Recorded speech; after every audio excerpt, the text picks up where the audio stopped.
welcome everybody. Thank you for coming. I know it's late. We're all very tired. We were thinking it might be a good idea if people would move toward the center. So maybe if our voices fail us, you'll at least hear us. So I think I'm losing mine. And also, at some point, Angela Alaimo O'Donnell will be joining us. She is one of the members of the advisory board, and maybe that's a good place to start with presence. You may have heard this earlier today when Dana and Angela were talking in the plenary. This journal, Presence, a Journal of Catholic Poetry, did begin at the first of this conference series that was held at the University of Southern California in February of 2015. Someone in the audience in a panel that I was on, among other editors, just raised her hand and said, I think we don't have a journal, a Catholic journal devoted specifically to poetry, she said. And we do have the wonderful Dapple Things. I want to be sure to mention that. It's been around since, I think, 2005, so it's much more established than we are. And Meredith McCann, who was the editor-in-chief at the time and who is now poetry editor, was also on this panel. And she very graciously gave us her blessing to start another journal. And the way she did this was to point out that she receives a lot of poetry every year. And because they print all the different genres, she had to turn so many good poems away, right? So it was just such a blessing. And and now I receive emails sometimes from people who want to submit fiction, and I say, send it to Dapple Things. So we have this wonderful, relationship, which I'm very happy about. So Angela will be joining us, a very dear person to her. One of her undergraduate English professors died this past year, actually right before this issue of Presence came out. And so she wants to read the poem that we were planning to publish and talk about him a bit. In the next issue, she's going to be writing a life's work essay on him, Michael D. Riley. So she hopefully will make her way. We'll fit her in, whatever. And then I also want to acknowledge another advisory board member who's present tonight, Judy Valente. Judy is an award-winning journalist in the state of Illinois. Yes, up here. And we just didn't know she was going to be here tonight, or we would have probably tried to fit her in. She contributes poems, also wonderful poems to the issue, and we'll see how our time goes. Maybe we can have her come up and read too, or I can read her poem too. From one of the other journals. So I put up here on the table, I have all three of our issues. We're working on our fourth. So we're a toddler journal, I call us. I have 3 issues out and we're working on the fourth. We publish new unpublished poems. We are building a translation section. We started with a couple poems in the first issue and it's grown, enlarged. We're really working at representing a number of countries in each issue, especially to show a commitment to Catholic with the small c in the journal. So that's very exciting. Jeannine Pitas. Jeannine, maybe I'll introduce you now. Why don't you stand up? Very happy to add another editor to our group this year, Jeannine M. Pitas, who teaches at the University of Dubuque, Iowa, and she's going to be our Spanish translations editor. And she's already telling me she's found like 5 poets I think you want to add, right, to the 2020 issue. So thank you, Jeannine. She's going to talk to you more about the translations section tonight. So anyway, so we have the translation section, new poems. We also, we're trying to open up more space for book reviews of individual collections of poems that sometimes get shortchanged out there. So I'm very proud of that. Every issue we have over 20 book reviews and 2 interviews and 2 or 3 essays on the life's work of poets who have been writing for many decades. So that's kind of what we do. I'm going to bow out and have Marjorie come up first. Marjorie is our assistant editor. She's read thousands of poems over the years. She's becoming my best friend and right-hand person. We spend a lot of time together. And she teaches creative writing at Lock Haven University in Pennsylvania.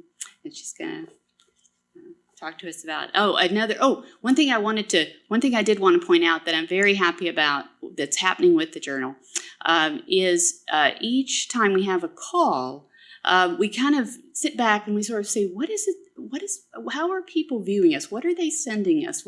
They're helping us sort of create who we are. And already for the second issue, we ended up receiving a lot of poems in praise of other poets because of because they wrote, right, with this intersection of faith and in their poetry. So we created an encomia section in the 2018 issue. And then in 2019, in the summer of 18, we lost a couple of poets who we already began to, see as, part of the community that we're trying to create through the journal, Timothy Murphy and Anya Silver. And so we added an in memoriam section in the third issue. And so Marjorie's going to talk about that a little bit more and read poems from that. So I can always go on. I'm going to sit down. So, yes. Yeah. And also the other thing we're celebrating tonight, and it's Marjorie just won America Magazine's Foley Prize this year for a poem, and we want to fit that in, so we're going to have her read that too. So there's a lot going on with this reading. So anyway, thank you. And this.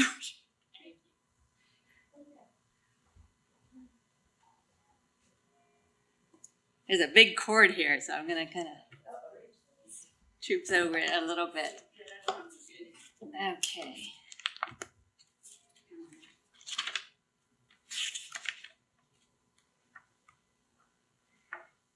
So thank you very much to Mary Ann, to Presence. Is Joe Hoover here by any chance? Okay, I'm from America Magazine.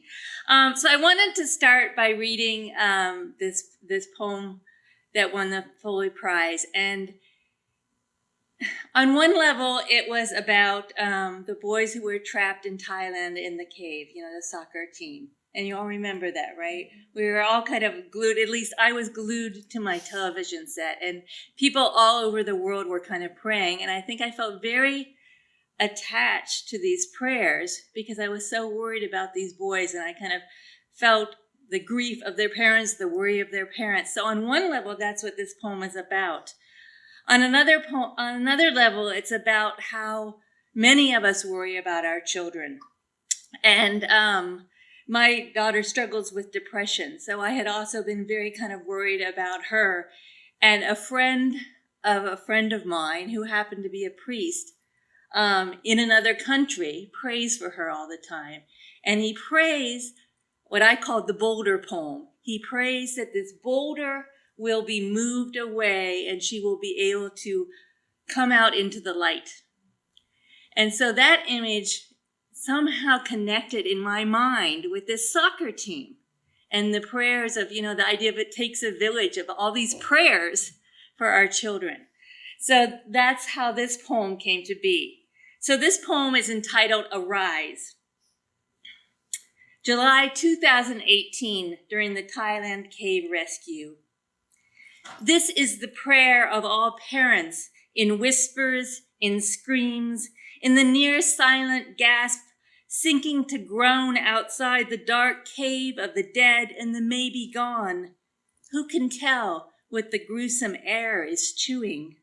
The unknown hovering its blind hope too high, too high. This is your language, this mine, lament, swirling the undercurrent of belly, twisting the tunnel's neck into blind holes, dead ends, while the now maimed but still living parents beg, arise, come forth.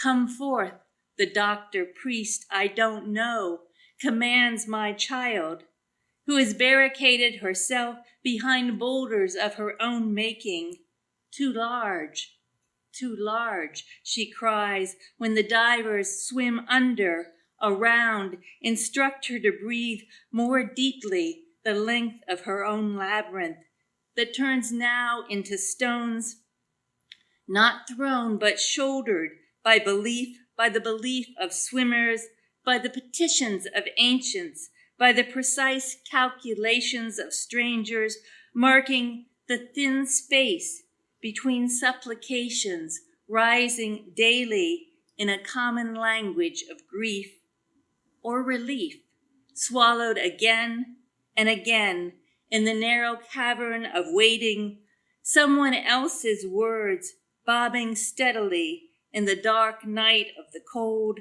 the faithful ritual of rescue, ready to begin again for this child and this one, and even mine, miles below belief and barely breathing.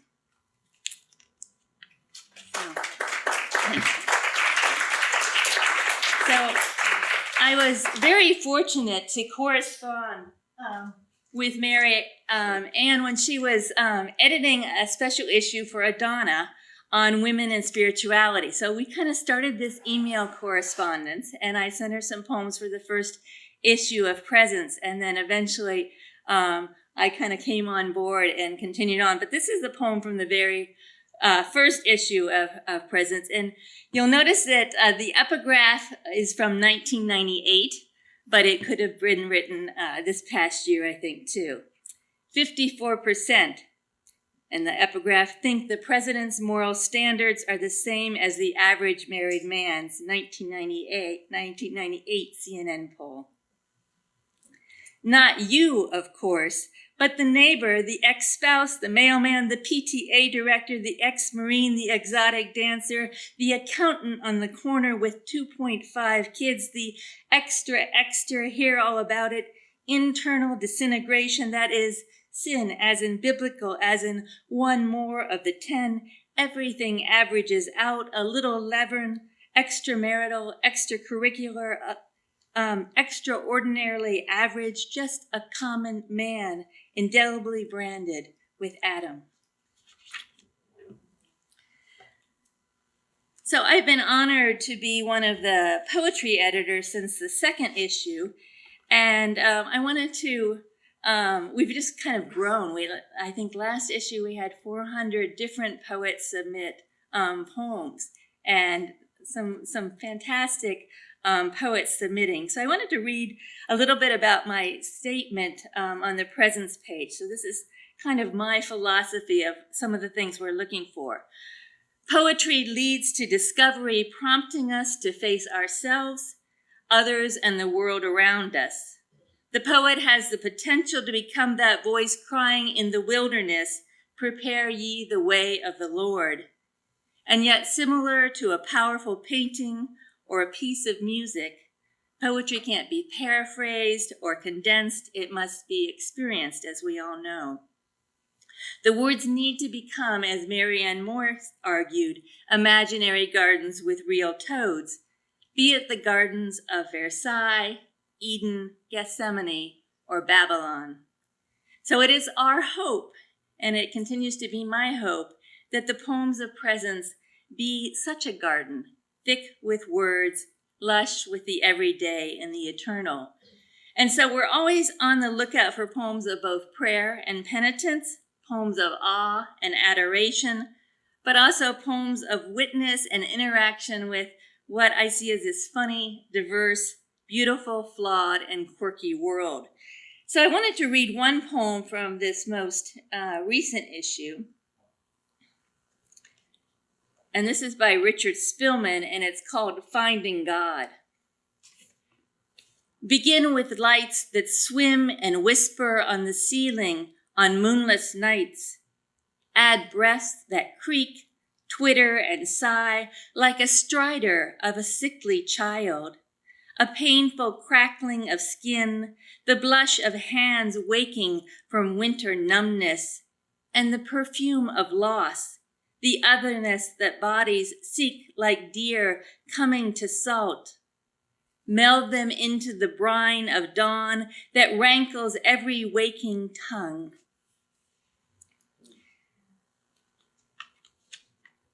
And I wanted to end with a poem from the In Memoriam section that Mary Ann had mentioned. Several of the things that I really like about Presence are this large section of book reviews, the section of translations, it's just been expanding, which I really love.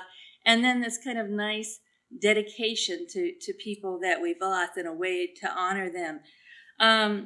So as many of you may know, Anya Silver died on August 6, 2008 after complications from metastatic breast cancer.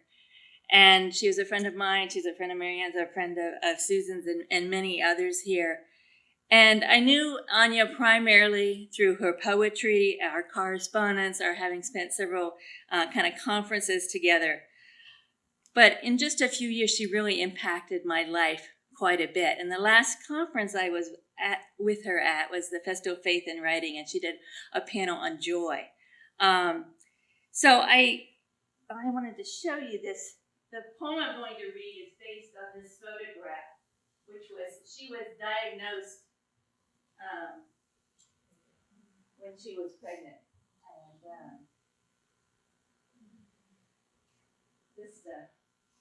I'm going to get choked up now. And this is just a photograph that her husband had posted. So I'm going to read this poem that is in Presence called Photo with Bald Heads for Anya and Noah Silver. Photo with bald heads, or nearly. The baby fuzz is hers, compliments of the cancer we seldom speak, though she does, loudly and often, but not now.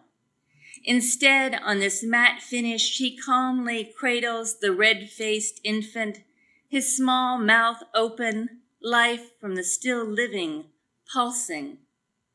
His soft spot already sprouts strands where she'll touch and touch again. See how she stares out at us or at God, just this side of the picture-perfect smile she owns in the bright flash of her dark room. See how she embraces with her sleep-deprived, wide-awake eyes much more than the omniscient, one-eyed camera could ever claim. Only she can reveal her here, there, now. See, this is me, grabbing my own ever after. The camera clicks and subtle shifts that follow, her liturgy not of beginnings or ends, but persistence, holy continuation into our space of now, brimming just so with this immortal moment of joy. So I wanted to now introduce to you Susan Miller, and she is the author of Communion of Saints Poems from Paraclete Press. She's published in numerous journals, including Image, Commonweal, Swanee Theological Review, the Journal of Feminist Studies in Religion, Iowa Review, etc., etc. And her poems have been included in, among others, the anthology of St. Peter's B-List, Contemporary Poems Inspired by the Saints, edited by our own Mary Ann Miller. She's twice won Dorothy Sargent Rosenberg Awards for Poetry, and she teaches at Rutgers University and lives in Brooklyn. So, thank you.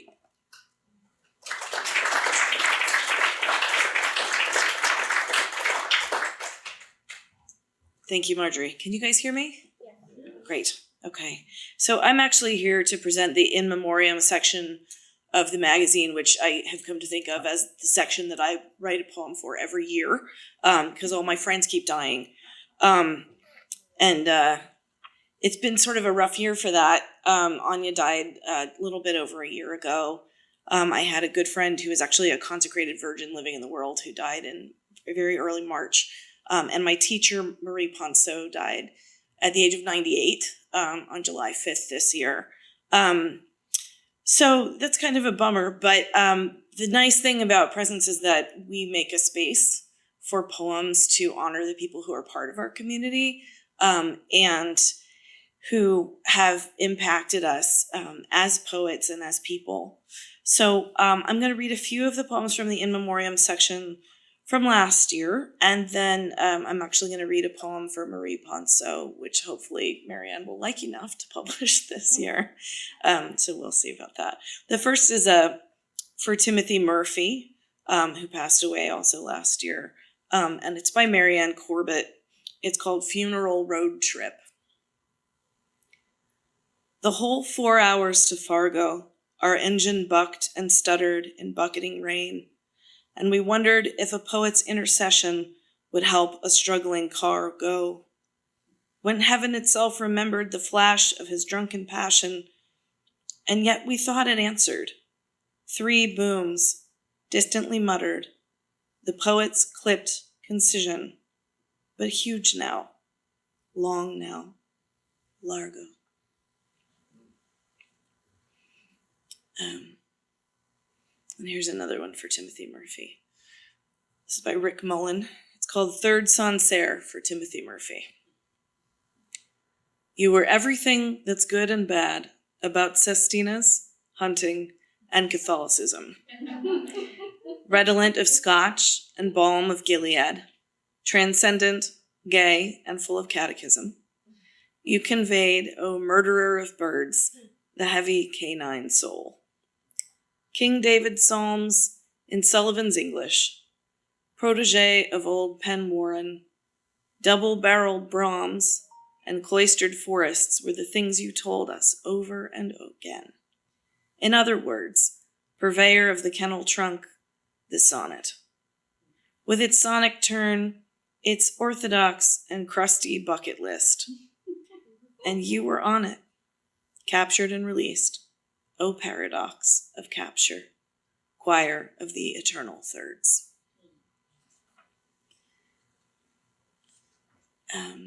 This is the one that I wrote for Anya. I'm not going to talk about Anya because I started doing that in January and I talked for 11 minutes and everybody was horrified. And I cried. My friend was drunk. It was like a time. So this is called Et in Arcadia Ego, which I think probably you all know means, and in Arcadia I am. And then it just stops. There's no ending to that sentence. So, Et in Arcadia Ego for Anya Krugovoy Silver. Yesterday, a new Tom Waits song was released, and I thought of you. In a different world, we would have met up this October, our heads together over a cafe table, and we could have sung it like schoolgirls singing the anthem of their country. Not Russia, not America, but the country of those who joke about death and carry a St. Agatha prayer card wherever they go. In April, your hair was growing back, and you wore red and black earrings that swung like pendulums over our lunch. You ordered a giant cup of coffee. I ordered a giant sugar bomb. The sun warmed our walk through Central Park, and we linked arms, talking about how much making out is okay for a 14-year-old, being moms. It was and was not an ordinary day. Now I'm the only one who remembers how slowly we walked, how I returned you to the apartment because you feared getting dizzy alone. I've been trying to pray more, reading your poems. I painted my nails red because of you, letting the chips show. I walked through the house, wishing you would haunt me the way you said your dead friends would sit with you during chemo. One more time, I would sing to you, Bella Ciao, Bella Ciao, Bella Ciao.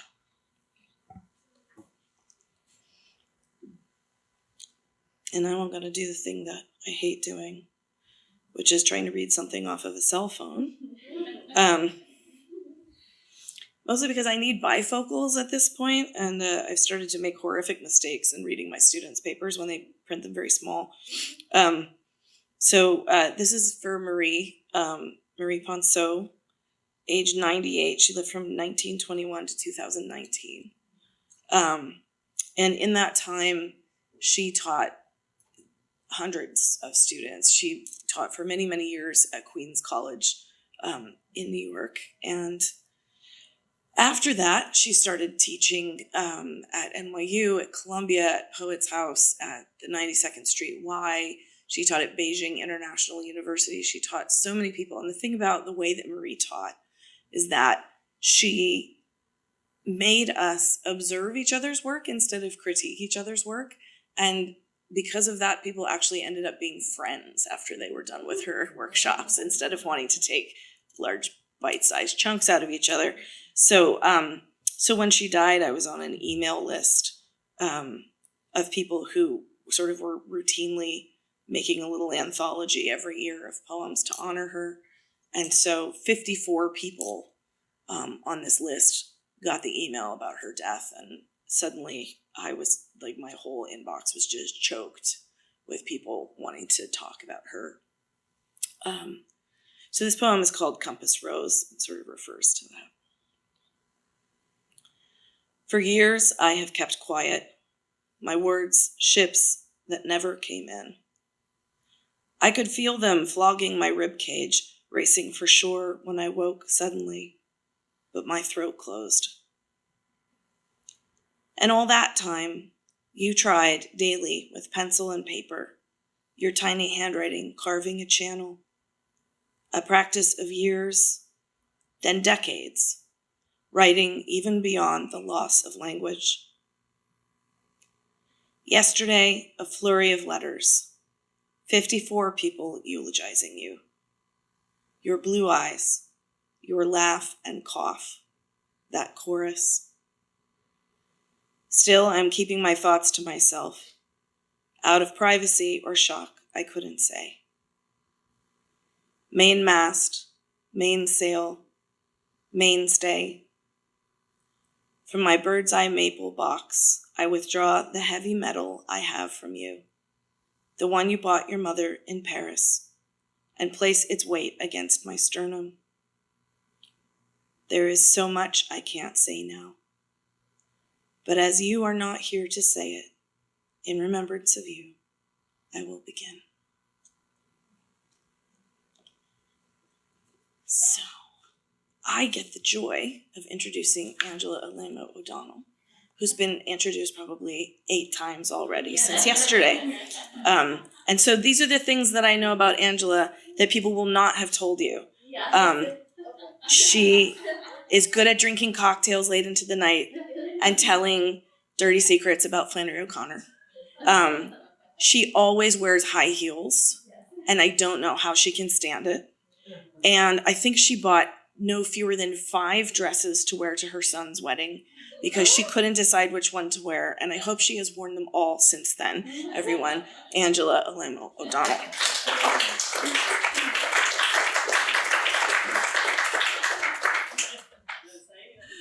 I did wear them all, not at the same time. I actually had a change of wardrobe during the reception I figured I was going to use them. I bought them. There they were. So thank you for that. No one has ever given me an introduction like that, so I appreciate it.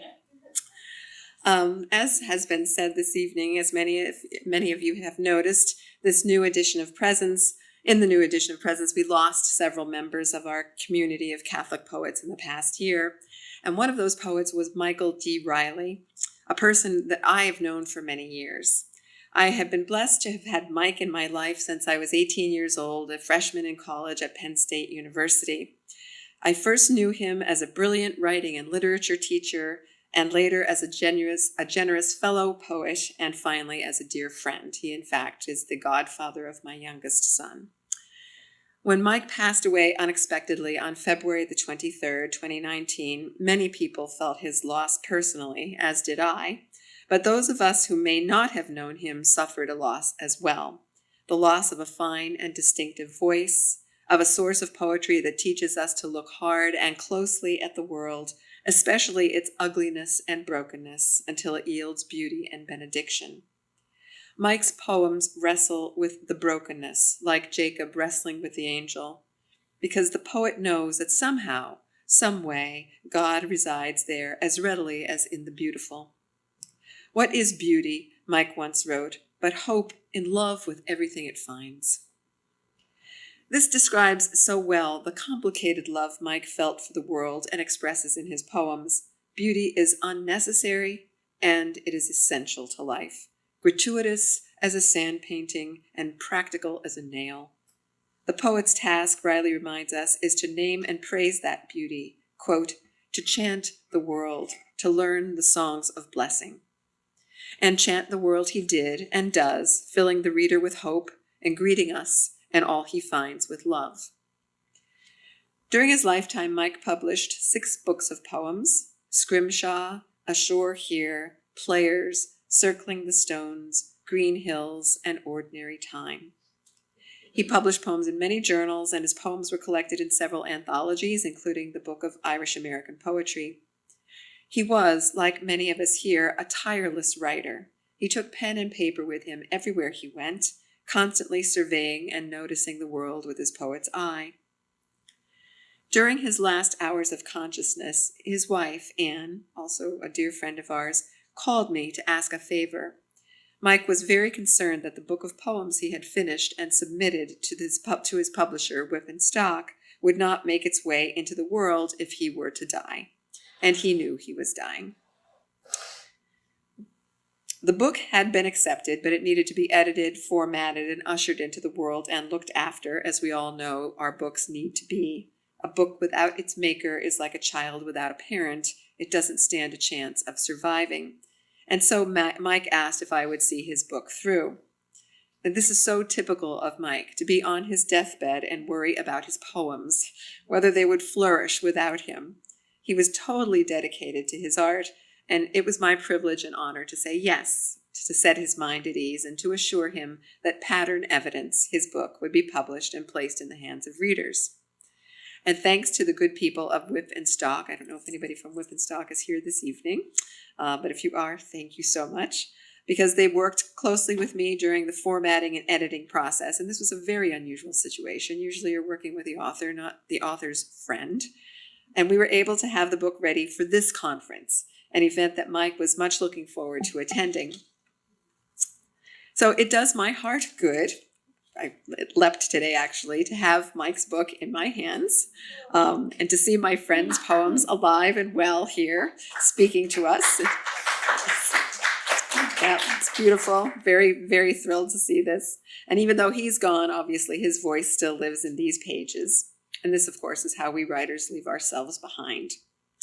So and here's a quick summary of here's a quick version of the summary that I wrote for the book, on the back of the book.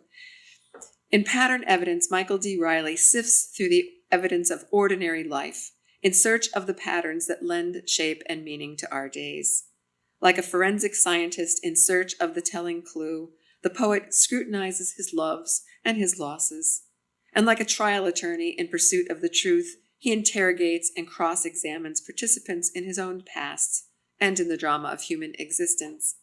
Set largely in the suburban world outside of his native Lancaster, Pennsylvania, Mike's pages are filled with friends and neighbors, lovers and grandmothers, pines and pin oaks, lawnmowers and snowblowers, all of which bodies forth the mystery of dailiness. Michael Riley's final book documents his evolution as an artist, offering poems that span his career from early to late, demonstrating his characteristically broad range of interests, and simultaneously his constant return to those things that matter most: family, faith, and poetry. Pattern Evidence constitutes the summation of a lifetime of close and careful observation and showcases Mike's gifts as a poet: his keen eye, his sharp wit, his capacious mind, his practiced hand, and his large heart. This book is a final farewell to and a celebration of a life well lived and well loved. I am currently working on a lifetime achievement essay that is going to be published in the next issue of Presence about Michael Riley and his work. And again, this is one of the features of the journal that all of us love and admire so much: the way in which poets are embraced as part of the community, their lives and their work celebrated, and the way that they are mourned when they leave us. I know you will take time to read the essay when it comes next year to celebrating Mike's work and mourn his loss. And I also encourage you to take a look at his book. They have just a couple of copies at the Whip and Stock table, and you can also order them if other people buy them. Again, it's just a delight to have this book out into the world. And I'd like to conclude my remarks by reading Mike's last poem in the new issue of Presence. He was planning to be at this conference to read the poem himself. He should be here. He may not be present physically, but obviously he is still with us. And it was actually, I wrote to Marianne when Mike had passed immediately, and she was just in the final throes of putting the issue together. And she was able to create an in memoriam page for him. She was able to put on the website a photograph of him and his poems and an account of his life and his career. So it's really not an ordinary journal or an ordinary editor that is running this journal. So I will read Mike's poem. It's called Halo. And again, it was so appropriate for the circumstances. It was uncanny. Halo. Mine weathered badly. Base metal dulls through all round the thinnest of plating, no more than a warm breath of gold against a cold window. Chinks, scrapes, ferrules, the thing weeps without a sound. I never graduated to the hovering trick, but the coat hanger hook that once kept it a respectful 3 inches over my head is long gone, so it snugs my hairline just below my natural tonsure. You would hardly believe the weight of it by the end of the day. It's like a perfect thought, round, complete, sufficient, become a manacle. I don't mean to complain. After all, eternity is a long time, and here it is Tuesday already. I have time, they all say, smiling, and tonight, at Vespers, such lovely singing.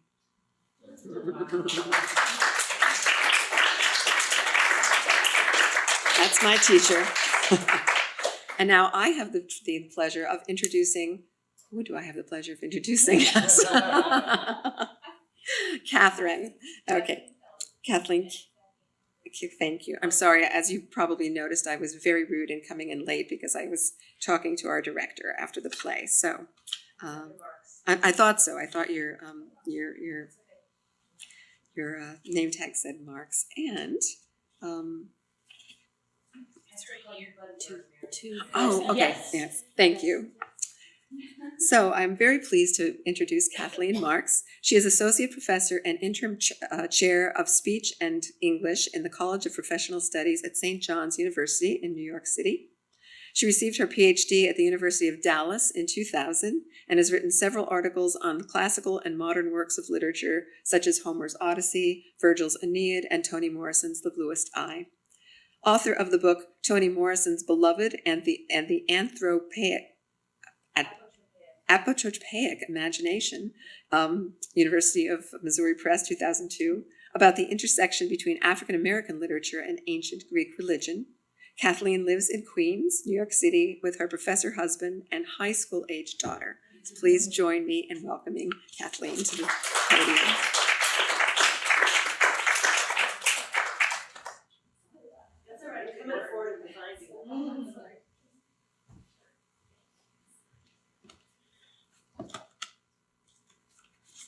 So I wrote a life's work essay for the last issue of Presence, and it was called The Charlotte Poems of Richard Wilbur and the Shape of a Marriage.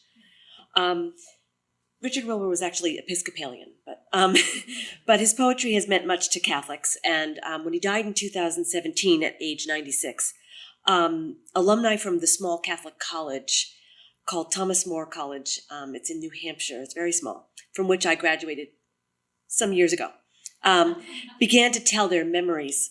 Many literature majors had chosen him for junior projects, but all of the students after my time had been assigned a poem of Wilbur's to present on during their Rome semester by a friend and colleague of mine who was a professor at that college. I was jealous of all of it on Facebook, and I wrote to my friend and said, assign me a poem. I want to know a little bit more about Wilbur. I've heard about him. I know love calls us to the things of this world. I teach it, but I assign me a poem. And he assigned me 4C. And I wondered about it for a bit. What did he mean by this? But I read it, and it was a poem that Wilbur wrote about and for his wife, Charlotte, who had died 10 years previous to him in 2007. So when Marianne asked me to work on something, I thought I might try to track down all of the poems that he wrote for his wife. There seem to be 10. There may be more, but I got a hold of 10. And those are the ones that I wrote about, and I wanted to see if somehow together they made some sort of sense, or something larger than each poem itself. I did conclude that Charlotte was a shaping force of Wilbur's poetry, and that the marriage itself, lasting some 65 years, was a focal point of stability to the poet. Quotes like this from Wilbur supported my argument.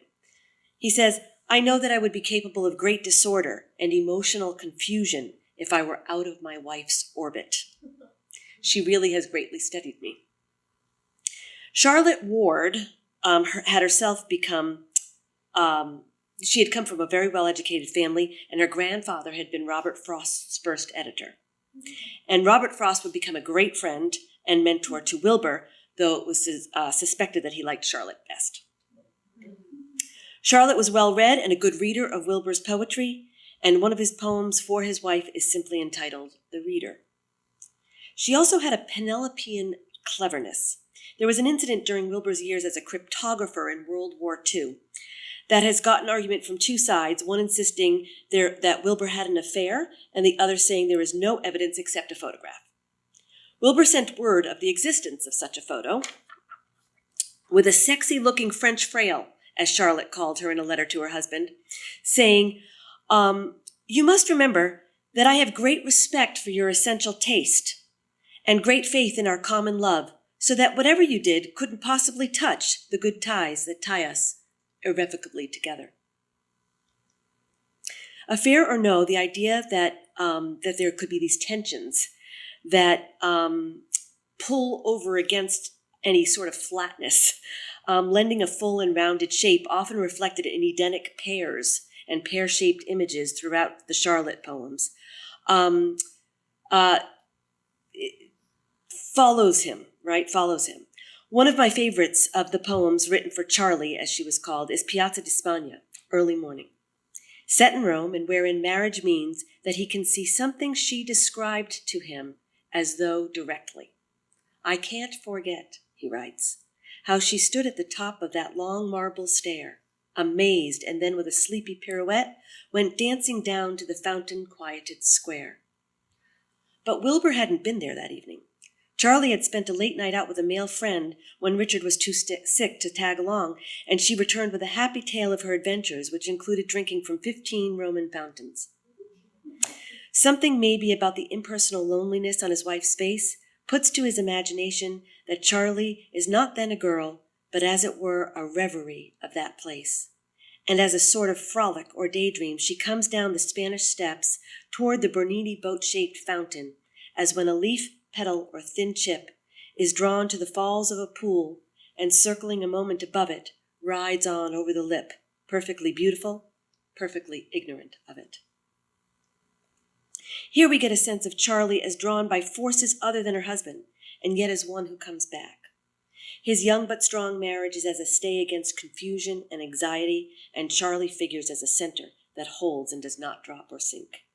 Her orbit, imaged as circling a moment above, and it never seems to go too far or over, and reminds me of the fixed foot of John Donne's famous compass. She justifies her husband's journey, and yet persists in her own place, ever rooted in love and ever revolving closely around love's source. In fact, those years ago that I was at Thomas More College, I did my junior project on John Donne. And I do see a lot of likenesses, and I'm grateful that these two poets give us a wholeness of vision. There's a lot of brokenness in poetry, right? And it's very understandable that we're drawn more to that. But I'm grateful, sort of the way, I'm thinking about it right now, sort of the way I'm grateful that there are cloistered religious always praying for me, right? Because I don't always remember, right? And so I'm grateful for Richard Wilbur and for John Donne. for the wholeness that sort of marks their vision, and that permeated and affected their lives and even, in both cases, their marriages. While Wilbur may be both one of the greatest American poets and even one who had an inaccessible perfection, as one critic put it, he is a love poet for the long run, as another critic saw, one whose long love will be better appreciated perhaps now, but perhaps also in the future.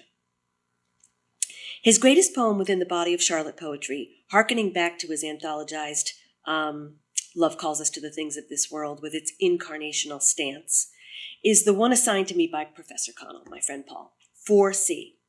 4C was published by The New Yorker in the Valentine's Day issue of 1997, so late in the marriage. And it is evocative of Cupid and Venus, Cupid's mother, as the brightest body with a traceable path in the visible heavens. It stands as one of Wilbur's great poems, even as it provides some rub against the perfection of even the ideal marriage. Each of the first three stanzas of the Venus and Adonis poem reflects on a pair of lovers who break up, and the final two stanzas are about his marriage that has endured. The poet lends such a grand scale to the parting lovers and to their goodbyes that some readers might wonder, if only for the span of those beginning stanzas, whether Wilbur might find the freedom of a lack of commitment attractive. Whether it be in the clash of elevator gates, as the woman in the first stanza leaves bound forever west, or the bright Perseids that flash and crumble for the second high romance, or the 3,000 miles of knitting seas it takes to unmake the amorous rough and tumble of the third couple's wake, there is drama here. Conversely, the fine tristesse in the lover's regrets, both bitter and sweet, are denied the married pair. In turning to Charlotte, my love, it takes two final stanzas to avoid defining their married love merely against the broken-hearted. This married couple cannot share the frequent vistas of the large despair that is material for many a poem, and where everything, including love, is swept to nothingness. A nothingness that has the appeal of passion, but may not, after all, be a relief for a love poet. For like Dylan Thomas is laboring not apart from lovers' griefs, but for the common wages of their most secret heart, the Wilbur marriage has the quality of something made or crafted that gives shape and form and a strong foundation and grounding to the loves treated in the stanzas above. Thus Wilbur's marriage stretches the boundaries of its own existence, pointing to a large architectural design, and its shape purportedly existed in Charlotte's mind since her childhood. Her friends say that Charlotte once said that her ideal husband had to be a prominent man from Amherst, as Wilbur was, and a poet whose first name was Richard.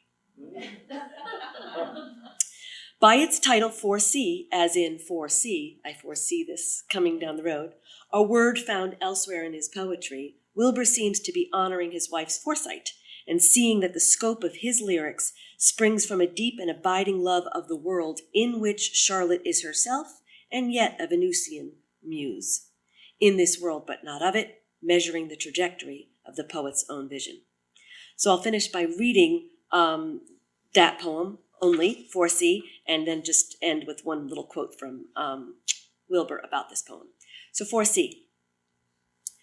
After the clash of elevator gates and the long sinking, she emerges where, a slight thing in the morning's crosstown glare, she looks up toward the window where he waits. Then in a fleeting taxi joins the rest of the huge traffic bound forever west. On such grand scale do lovers say goodbye. Even this other pair, whose high romance had only the duration of a dance, and who, now taking leave with stricken eye, see each in each a whole new life foregone. For them, above the darkling clubhouse lawn, bright Perseids flash and crumble, while for these who part now on the dock, weighed down by grief and baggage, yet with something like relief, it takes 3,000 miles of knitting seas to cancel out their crossing and unmake the amorous rough and tumble of their wake. We are denied, my love, their fine tristesse and bittersweet regrets, and cannot share the frequent vistas of their large despair, where love and all are swept to nothingness. Still, there's a certain scope in that long love which constant spirits are the keepers of, and which, though taken to be tame and stayed, is a wild sostenuto of the heart, a passion joined to courtesy and art, which has the quality of something made, like a good fiddle, like the rose's scent, like a rose window, or the firmament. He says, yeah, for Sam, I'm not the original one here yet. I'll just finish with a quote he says about this. He says, it's rather a lot to have a love poem soar into the firmament. But if I do get away with it, it's because the firmament, the word firmament, is balanced by something as modest and earthly as a good fiddle. Thank you.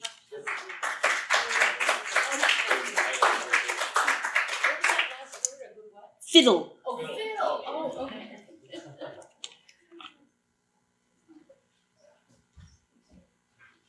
Let me give Jeannine a proper introduction here. She's a writer, translator, and literature professor at University of Dubuque in Iowa. Her translation of poetry by Uruguayan writer Marosa de Giorgio, I Remember Nightfall, was shortlisted for the 2018 National Translation Award. In 2019, she's publishing 2 book-length translations, Materia Prima, am I saying that correct?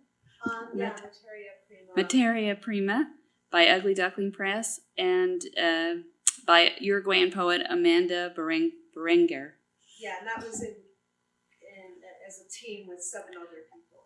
Oh, great, okay. So not just me, I'm working on that. You could talk, okay, excellent. And then she, yes, translated collaboratively with 7 other translators, An Echo of the Park by Argentine poet Romina Freschke. So please welcome Jeannine M. Pitas. She's our new translations editor.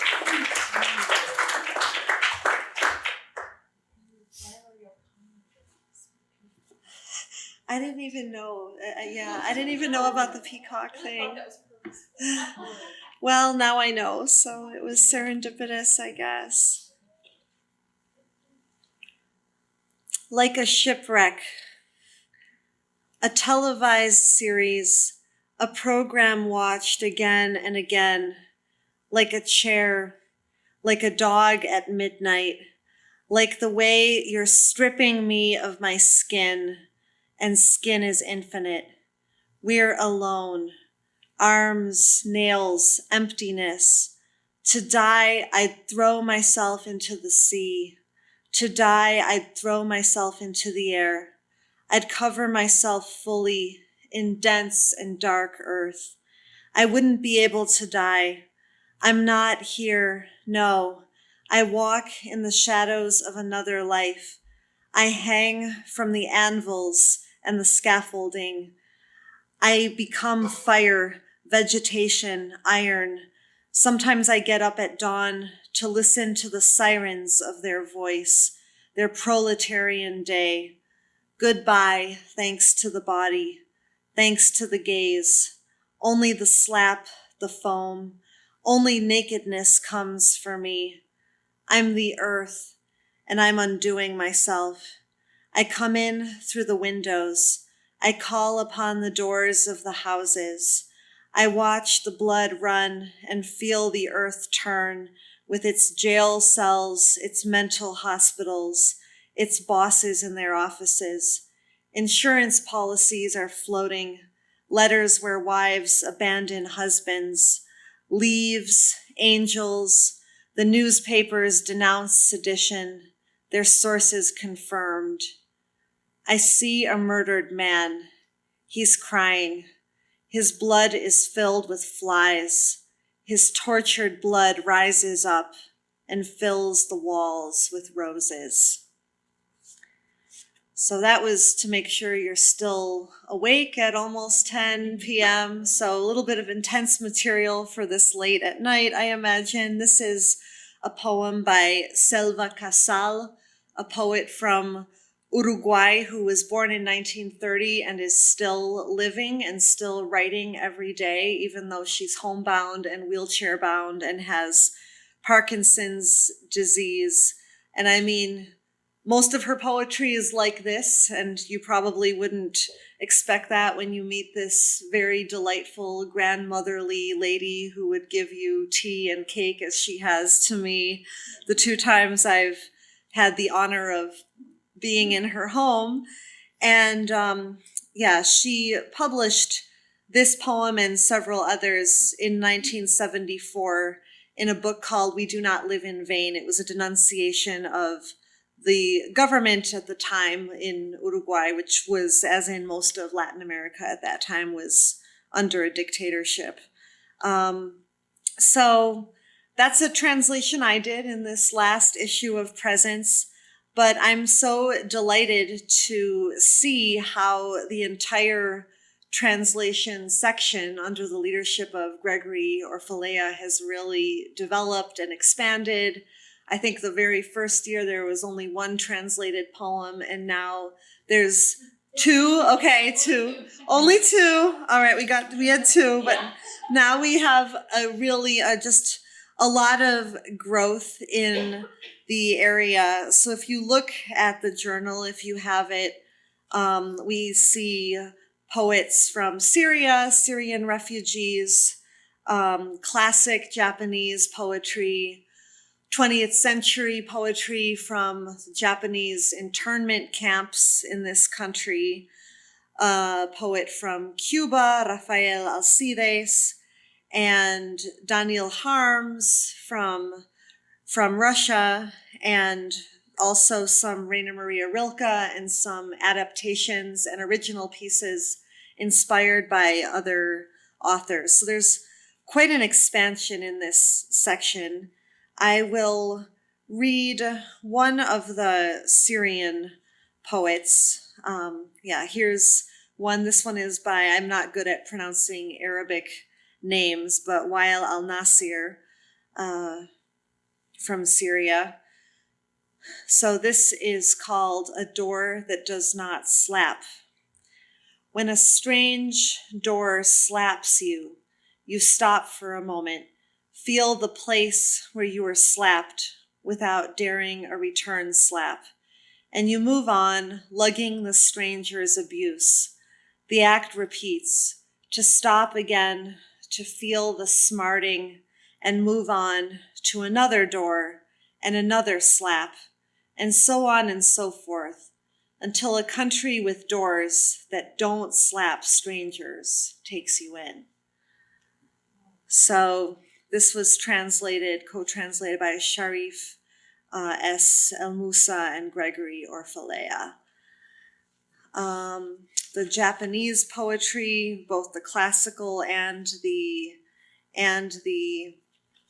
more contemporary, is also very powerful. These were done by Garrett Hongo, and so there's not biographical information known about these Japanese American poets because of how the material was found.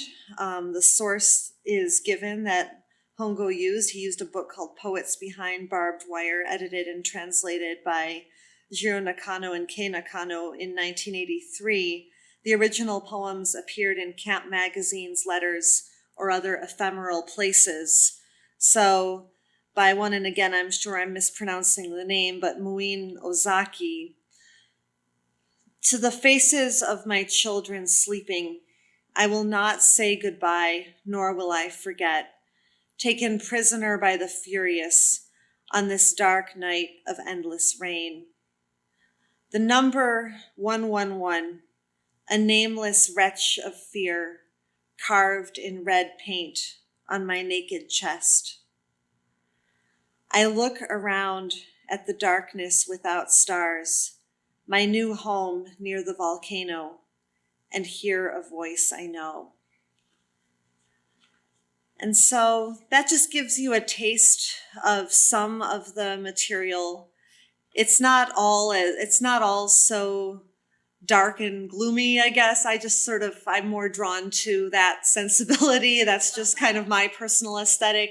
So rein me in by sending happy and cheerful Spanish translations to Presence now. And I will, I'm very happy because in my new role here, I've started to get some very good material from a pretty good variety of sources. Since I work on Uruguay, my bias tends to go down there, Southern Cone, Buenos Aires, is Argentina, of course, Montevideo, Uruguay, that area.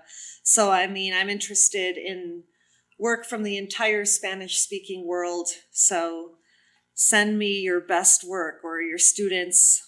I'll look at anything. So I'll just finish with some Rilke. I absolutely love this poem, and I'm so happy that Susan McLean did a new translation of it. Autumn. The leaves are falling, falling from on high, as if far gardens withered in the sky. They're falling down with gestures that say no. And in the nights, the heavy earth falls too, from all the stars down into loneliness. We are all falling. Here this hand is falling. And look at others. It is in them all. And yet there is one whose hands hold all this falling with infinitely gentle tenderness. All right. Thanks. A collaborative effort. Translation's about collaboration. It's about community, and that's what this whole journal really seems to be about. So we're going to finish up with Debra Bruce. You're there. There you are. I'm like, where is she? Okay. So most recent book is Survivor's Picnic, and her poems have been published widely in journals, including the Cincinnati Review, Innisfree Poetry Journal, Mezzo Camin, and Poetry. She is Professor Emeritus at Northeastern Illinois University in Chicago and sings in the choir at St. Nicholas Parish in Evanston, Illinois. So please welcome Debra Bruce.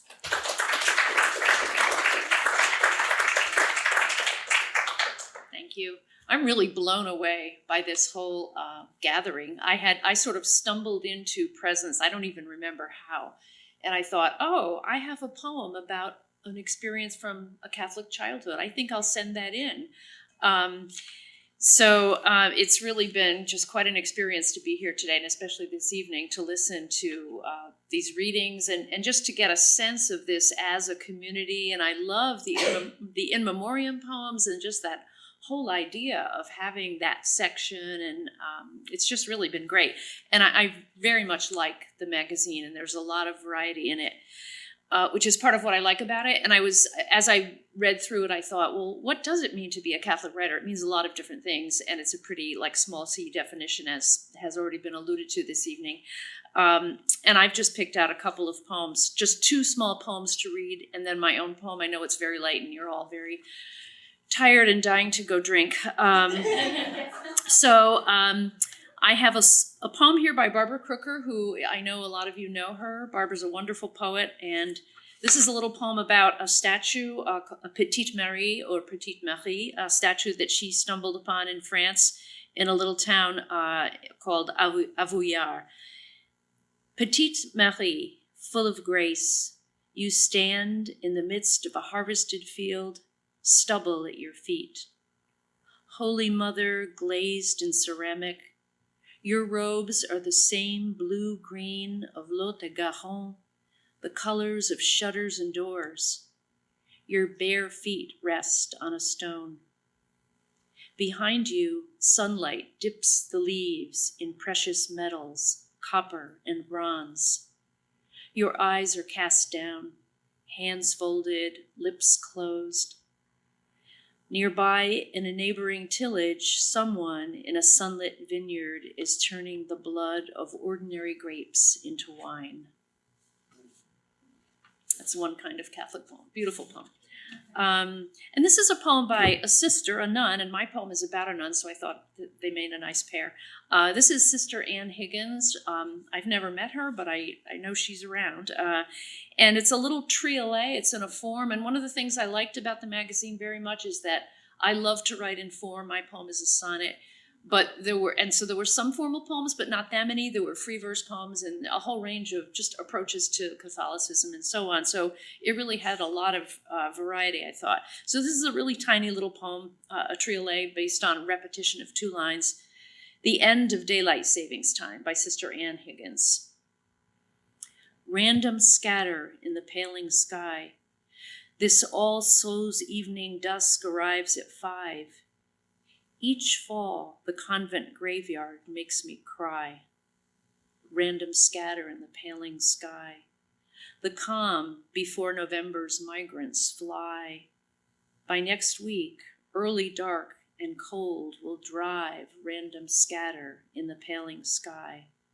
This All Souls evening dusk arrives at 5. Isn't that beautiful? And it's hard to write a triolet. They're really hard to write, even though they're so tiny. You only have to write a couple of lines, but they're very hard. Okay, so my poem to finally end it, I think, right? This is the end? Okay. Woo! Is about a long ago, pre-Vatican II, I hate to admit that almost, childhood experience, back in the days of rules about not eating meat on Friday and all of that. And I always told this story to people. I thought it was kind of an entertaining little story about when my mother accidentally sent me with a meat sandwich to school on a Friday. But the point was to kind of make fun of the old Catholicism and especially the nun at the center of the story. But then I thought about it in recent years and thought about writing the poem about it and thought, no, that's really wrong. It's really, this nun is not, she doesn't deserve to be mocked or satirized. She really was the comforter. I mean, and as many nuns have been to all of us probably, or to many of us, not all of us, but she, like a lot of nuns, kind of showed up at a time when an anxious, troubled child really needed to be comforted. So here she is, Sister Edward's lunchroom blessing. White bread not yet stubbed with fingerprints. I took one bite and knew what my mother had done. Turkey sandwich on a meatless Friday. How could she forget? Sister Edward appeared by my table as if she'd already heard, as if my mother had called the school to confess. I'd seen a man sitting on our piano bench, arranging all her fingers into a chord the day before. My father on his way home. I'd never tell. But Sister Edward's hand resting on my head was heavy, warm, as if to let the tight twist of my braids begin to loosen. I didn't know his name. She said my sandwich was only a mistake. My mother had not sinned, and I must eat. Aww. Yeah. Thank you very much. Thanks.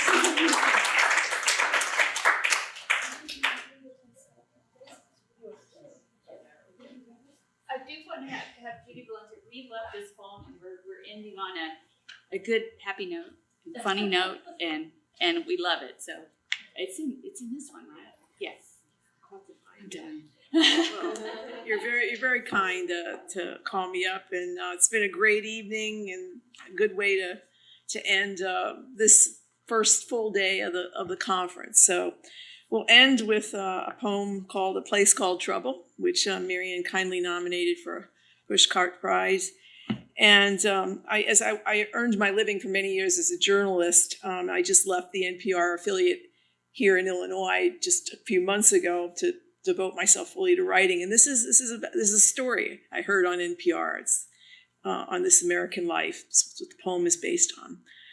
I hope it's an uplifting way to send everybody off. A Place Called Trouble. It springs from the ash heap of the evening news. At last, a story that doesn't make you want to scream at God.